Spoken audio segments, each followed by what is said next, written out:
Replacing Door Lock Plates. William Hovey Smith, 2014. I'm the author of the forthcoming book Profit that will explain how you can make your own million or perhaps billion-dollar business. I'm Hovey Smith, the backyard sportsman.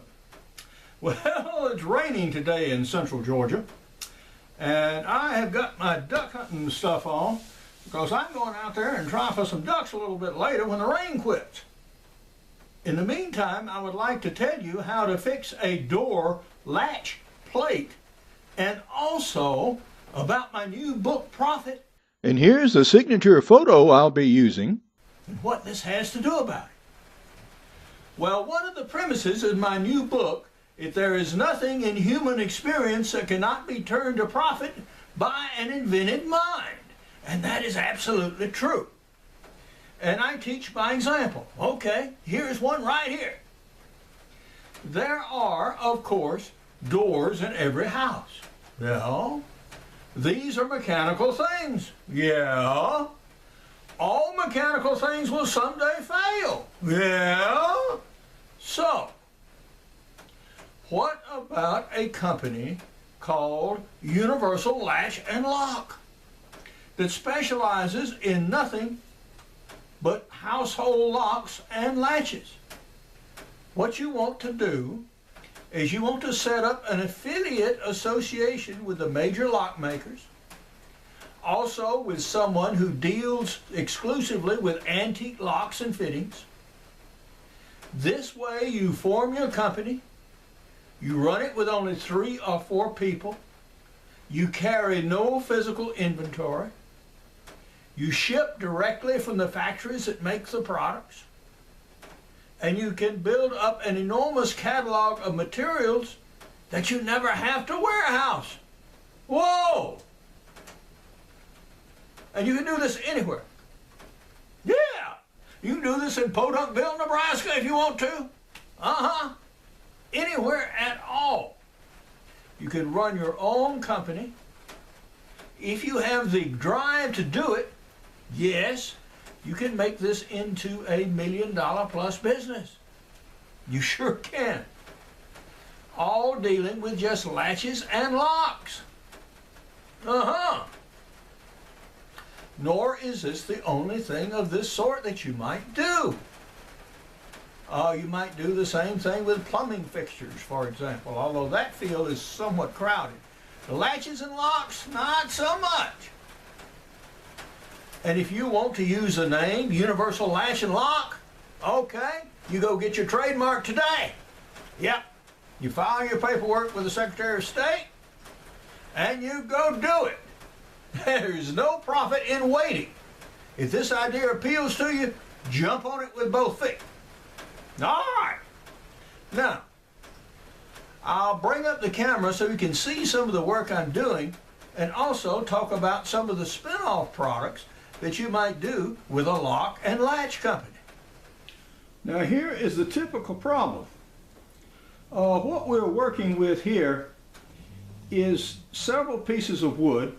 You see this piece of facing right here, which is now very largely chipped and gone, and it is a relatively thin piece right here. We have another join right here. While the mortise is cut between them, there's already been wood putty and other material applied on this fascia. So, and a very ragged hole indeed on the interior. So this has been worked on several times before, and now we're going to do a more permanent solution. Now this is the brass piece that goes over the top. And what I have done is taken a thin piece of plywood here, quite thin as you see, that was originally used as packing materials, and I have cut it and bonded it right here to this brass plate. And I put it on this cardboard just to have a working surface so I could drill through it, and I cut it out cleanly with an X-Acto knife.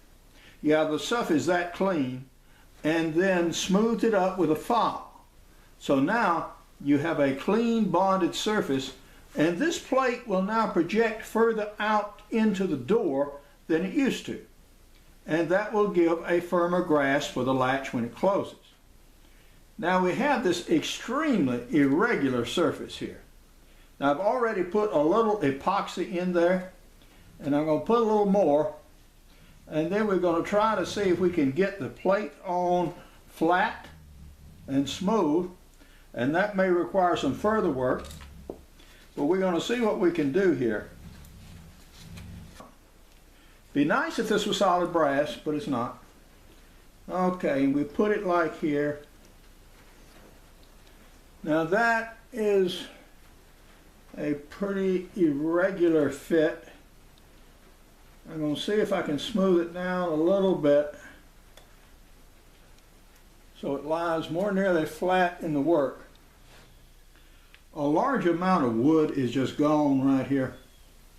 So I'm going to go ahead and I'm mixing up some liquid weld. Why liquid weld? I happen to have it handy. Any epoxy would do. And since we're going to put a little paint on it anyway when we're done to touch up. And so I'm going to try to replace some of that with epoxy and see if I can get a better bond on it.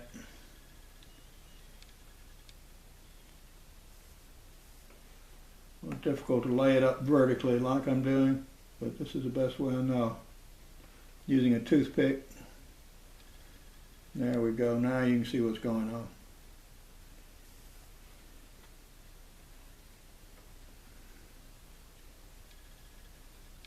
See, I'm stringing it down and then smoothing it out with a toothpick. You could use more elaborate tools, but toothpicks do just fine. Smoothing it up, filling it. Okay.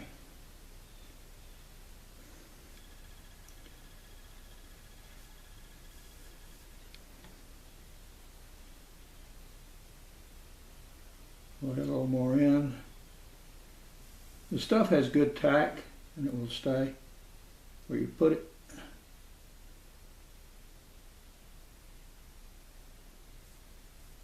Okay. I have some extra, so I'll go ahead and put it in the screw hole so I can get good bite with the screws when I set them again. Because I'm actually going to be using a smaller screw than was in here before. The epoxy has now set to the point where I can start to face it off smooth a little bit. So we're going to take the rasp and see if we can work it down to get a more uniform fit of the catch plate here.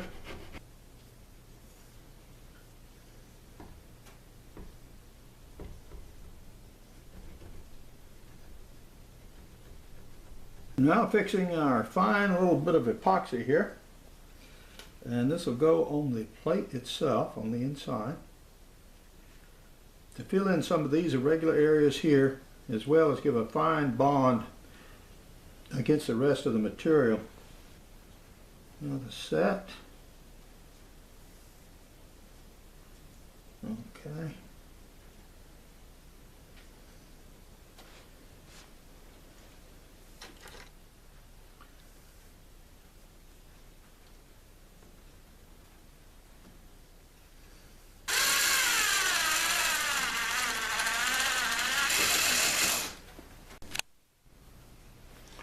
We have the bottom screw in. I'm go ahead and drill out this hole straight because it wants to go in crooked, and see if that will help. See what happens here.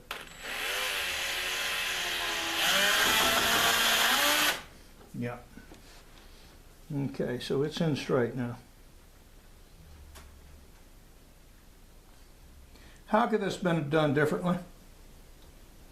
If you had a really shattered and wallowed out door frame here, as happens in these old houses because this wood gets brittle, what you could do is manufacture a piece, a standard insert, that'll go in like this of hardwood, mill it out for these slots, which are pretty standard, put a brass plate over the top of it, and then a contractor, all he would have to do is just remove a cut section of wood and then put in this new pretty little piece of wood, and it would have the heads countersunk, so it would all go in and make a nice, neat piece of work with all brass fittings. Now, nobody makes that. You could. That's one of the things you could offer in your new company. Because these old locks are common. They're in the houses all over the country. And yeah, these pieces need to be replaced from time to time. So that's an original product that your new company could make. You could also design and make any number of specialized tools for fitting locks, for example. So that you could also do. And yeah, all this having to do with locks and knobs and hinges and screws, etc., etc., etc. Yes, this makes fine products for a new company specializing in locks and latches. Well, we now have the catch plate on our door here repaired. So I don't have to worry about the draft coming in from the door on me a whole winter long. So okay, opens easily, yep. Just decisively, yeah, we got it done. But now, this is Hovey Smith reminding you to hunt what you eat and eat what you hunt. Be legal, be ethical, be safe, goodbye, God bless, and see you next time. And here are some geese taken with my muzzle-loading guns in Canada as well as in New York State.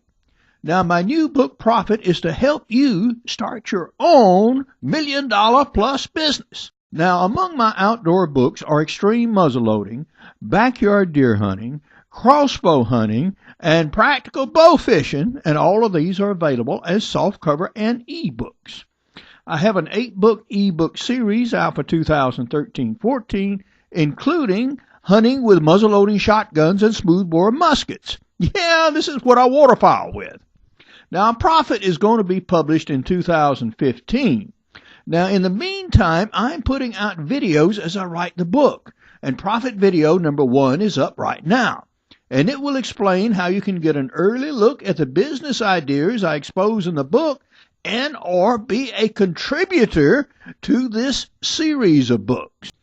For more information on my books, blogs, and 375 videos, go to my website, www.hoveysmith.com. Good hunting and good eating from the outdoors. Goodbye and God bless.